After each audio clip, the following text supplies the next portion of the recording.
Chapter 9 is about the conservative counter-revolution in the late 20th century. The counter-revolution began in 1980 with the election of Ronald Reagan and continued through George H.W. Bush's presidency. Many events in the late 1960s and 70s led to the resurgence of conservatism. Blue-collar workers were uneasy about social reform and were having economic problems, which caused the Democratic Party to lose strength.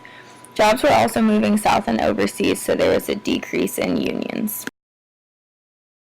The Republican Party gained the northern white Catholic and working lower middle-class southern white votes, which was huge for the party's expansion. There were many conservative groups formed, such as the Moral Majority, which favored no abortions, censorship of literature, and allowing prayer in schools.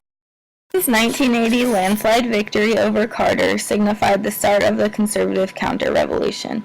Reagan was from a poor family and had a strong dislike for high taxes and communists. He valued hard work and discounted discrimination as a reason why people struggled with poverty. He believed in supply-side economics or trickle-down economics, the idea that rich people fuel the economy by buying things and the economic growth and prosperity would trickle down and benefit everyone. His policies focused on decreasing taxes, increasing military spending, and cutting social spending. When Reagan became president, he quickly made drastic changes in each of these areas. Reagan targeted social programs that only helped the poor in his cuts, making popular programs such as Social Security that benefited the middle class immune so he wouldn't lose support. After 1981, Reagan's drastic programs lost momentum because it got out that his economic programs had actually increased the federal deficit. There was a recession from 1981 to 83 and increased unemployment, and people began to doubt Reagan's economic policy. State budgets rose sharply in the 1980s in an attempt to address problems such as AIDS, homelessness, and drug babies that the federal government was no longer funding. Reagan's second presidential term was mostly a stalemate with Congress because there was a huge federal deficit, but Reagan refused to raise taxes or decrease military funding. H.W. Bush was elected in 1988.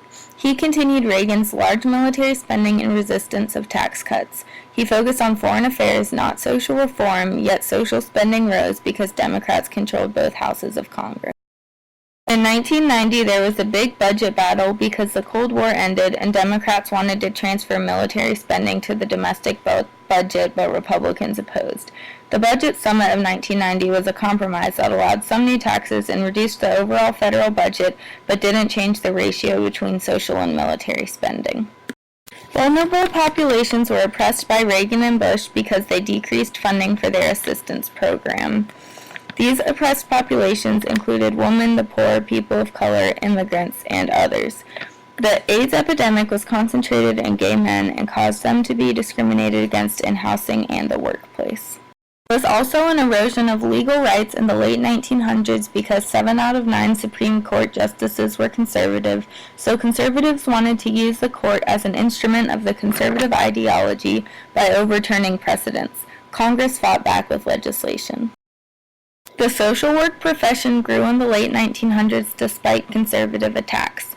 More social work undergraduate and graduate programs were created, it became a licensed profession in many states, and private practice increased. Created using Powtoon.